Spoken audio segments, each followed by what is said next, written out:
Hello, I'm Matt, and I'm excited to be bringing you today's thought of the day.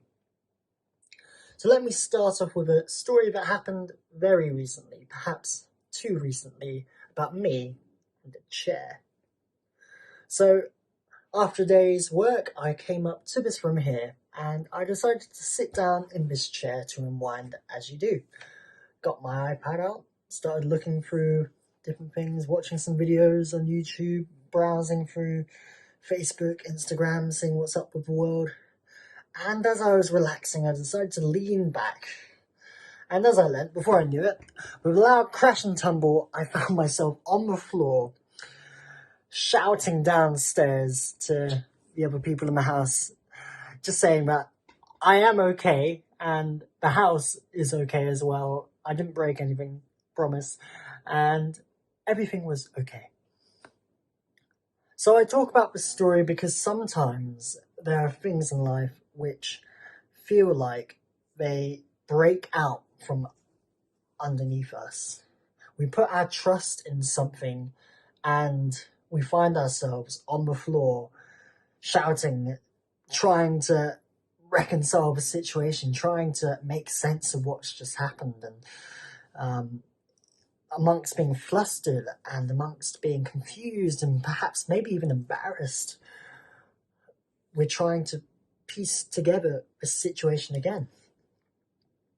So this brought me to the parable of the man who built his house on the rock and the man who built his house on the sand. So Matthew 7:24, here it is. Jesus is saying this. Therefore, everyone who hears these words of mine and puts them into practice is like a wise man who built his house on the rock. The rain came down, the streams rose, and the winds blew and beat against that house, yet it did not fall because it had its foundation on the rock. But everyone who hears these words of mine and does not put them into practice is like a foolish man who built his house on sand. The rain came down, the streams rose, and the winds blew and beat against that house, and it fell with a great crash. So the question I would like to pose to you here for the thought of the day is to ask, what is your hope in? What is your trust in? Perhaps who is your faith in? Is it in the people of this world? Is it in your own plans? Or is it in Jesus? Is it in God's plans? Throughout this past year, coronavirus has, for many of us, perhaps thrown many of our own plans for a loop. For me personally, I started off this year having what I thought was a very clear idea in my head of what I thought the year was going to pan out like.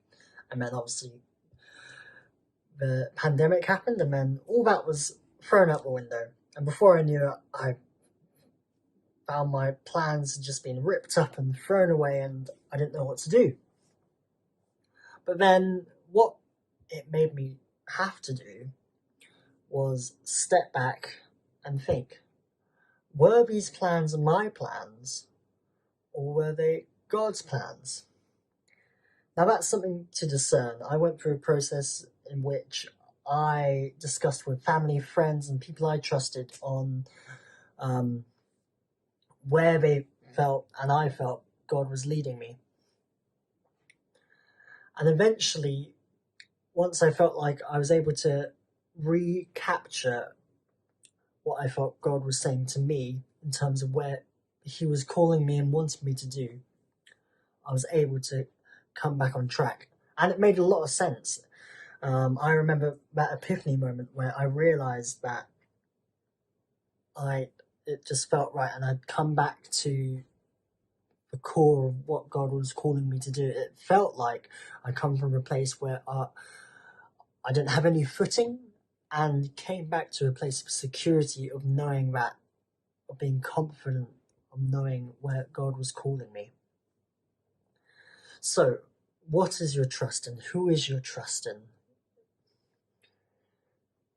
Is it other things, or is it God?